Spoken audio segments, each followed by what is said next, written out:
Diamond carpet, हमारे वहाँ carpet, करास, विलस्पन company का पायदान, फेविकॉल होलसेल रेट में दिया जाता है। हमारा पता याद रखे, मालेगांव हजार खोली आबिद सोडा के बाजू में। मालेगांव में असेंबली इलेक्शन को आसिफ शेख साहब ने चैलेंज किया था हाई कोर्ट में, जिसका फैसला अभी 2 दिन पहले आया, जिसमें उन्होंने जो उम्मीदवार थे इलेक्शन में जिन्होंने हिस्सा लिया था सबको पार्टी बनाया था। रिस्पोंडेंट नंबर 5 की हैसियत से शान-ए-हिंद को भी पार्टी बनाया गया था और कॉन्स्टिट्यूशन और पीपल्स एक्ट के ख़िलाफ़ ये इलेक्शन हुआ। इस पर वो पिटिशनर थे, जिस तरह से मुफ्ती इस्माइल साहब रिस्पोंडेंट थे उसी तरह शान-ए-हिंद भी रिस्पोंडेंट थी।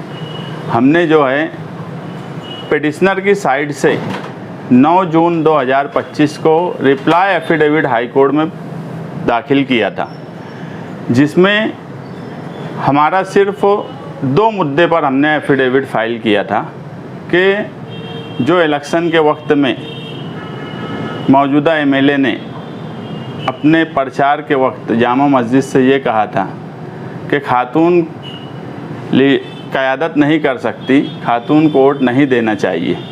इसी तरह एक पॉम्पलेट बांटा गया इलेक्शन के वक्त कि ख़वातीन को शरीयत के में ये अलाउड नहीं है कि वो इलेक्शन लड़े या उनको यानी वो क़यादत करे। इस तरह का पॉम्पलेट, ये 2 चीज़ हमने हाई कोर्ट में रिप्लाई एफिडेविट के तौर पर दाखिल किया था। मगर जब हाई कोर्ट का फ़ैसला आया जो 64 पेजेस का है, तो हाई कोर्ट के फ़ैसले को मैं और जो हमारे वकील थे उन्हें लगता है कि वो फ़ैसला सही नहीं है, वो चैलेंज होना चाहिए।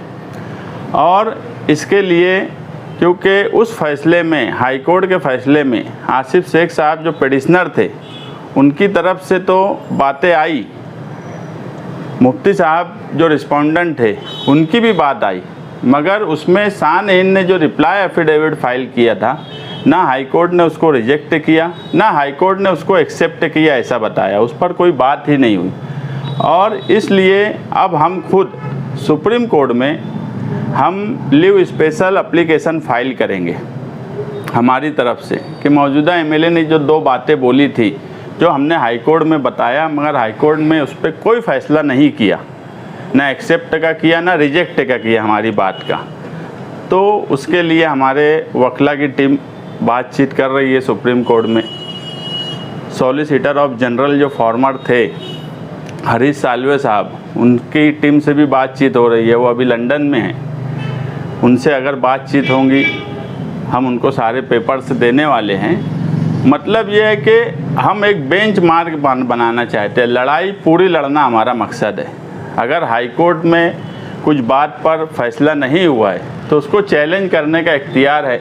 अभी तक हमने मुफ्ती साहब के इलेक्शन को हमने चैलेंज नहीं किया था, अब हम खुद चैलेंज करने जा रहे हैं कि हाई कोर्ट ने हमारी बात नहीं सुनी और उस पर कोई रिप्लाई नहीं दिया अपने ऑर्डर में, तो उस फैसले को हम चैलेंज करेंगे।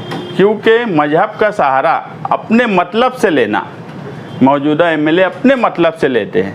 यही एमएलए पार्लियामेंट इलेक्शन में सोबत आई बच्चाओं के लिए वोट मांगे, उस वक्त वो खातून उम्मीदवार है, ये उनके लिए नहीं थी बात। कारपोरेशन इलेक्शन में 50% ख़वातीन को टिकट दिए, उस वक्त भी वो बात उनके लिए नहीं थी। मगर जब अपने मतलब की बात आती है तो शरीयत को अपने हिसाब से इस्तेमाल करना, और जब अपना मतलब निकल जाए तो शरीयत को उस हिसाब से इस्तेमाल करना, ये बात न कॉन्स्टिट्यूशन के लिए बराबर है न शरीयत के हिसाब से बराबर है कि अपने मतलब से सिर्फ इस्तेमाल करना, और हर वक्त ये चीज़ होती है।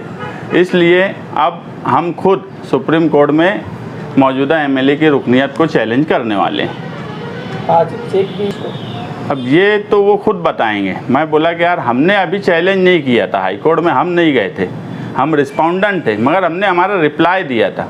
अब हम खुद उनकी रुकनियत को सुप्रीम कोर्ट में इस हाई कोर्ट के फैसले में जो हमने 9 जून 2025 को एफिडेविट फाइल किया था, उस पर हाई कोर्ट के जज का कोई फ़ैसला नहीं आना, ये हमको लगता है कि हमारे साथ अन्याय हुआ है, इसलिए उसको चैलेंज करना चाहिए। अब आसिफ शेख साहब क्या करेंगे ये उनका फ़ैसला है।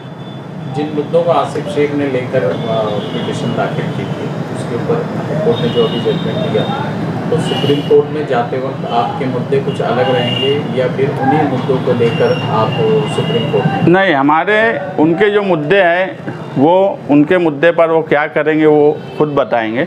हमारा मुद्दा सिर्फ ये है कि जो इलेक्शन के वक्त इन्होंने खातून को वोट नहीं देना, इस तरह की जो बयानबाजी की, इस तरह के जो पॉम्पलेट बांटे, हम सिर्फ इतने मुद्दे पर ही सुप्रीम कोर्ट में चैलेंज करने वाले हैं। आपको उम्मीद है कि सुप्रीम कोर्ट यानी हाई कोर्ट में ये नहीं मिला तो सुप्रीम कोर्ट में आपको राहत मिलेंगी या फिर कोई? हाँ, मुझे पूरी ऑर्डर पढ़ने के बाद हमारी लीगल टीम, हमारे सीनियर काउंसिल से मैं कल मुंबई में मिला, उनका भी ये बोलना है कि जिस मुद्दे पर सबसे अहम फैसला होना चाहिए था, उस मुद्दे पर हाई कोर्ट ने शान हिंद के रिप्लाई पर कोई ऑर्डर नहीं किया, इसलिए ये ऑर्डर हर हाल में चैलेंज होगा। और हमें उम्मीद है, और लड़ाई जो है अगर कुछ गलत हुआ है तो उसके खिलाफ लड़ाई पूरी होना चाहिए। कितना वक्त लगेगा, कितना वक्त हो गया, इन सब से हटकर अगर कोई गलत चीज़ है तो हमें जो कानूनी तौर पर जितना हमें इख्तियार है, सुप्रीम कोर्ट तक हमारे पास इख्तियार है, हम वहाँ तक लड़ाई लड़ेंगे। हार जीत का फैसला अल्लाह के हाथ में है, मगर लड़ाई लड़ना ये हमारे इख्तियार में है। अगर कुछ गलत हुआ है तो उसके खिलाफ लड़ना चाहिए, ये हमेशा से हमारा उसूल रहा है और हम उस उसूल को सामने रखकर ये लड़ाई पूरी लड़ेंगे।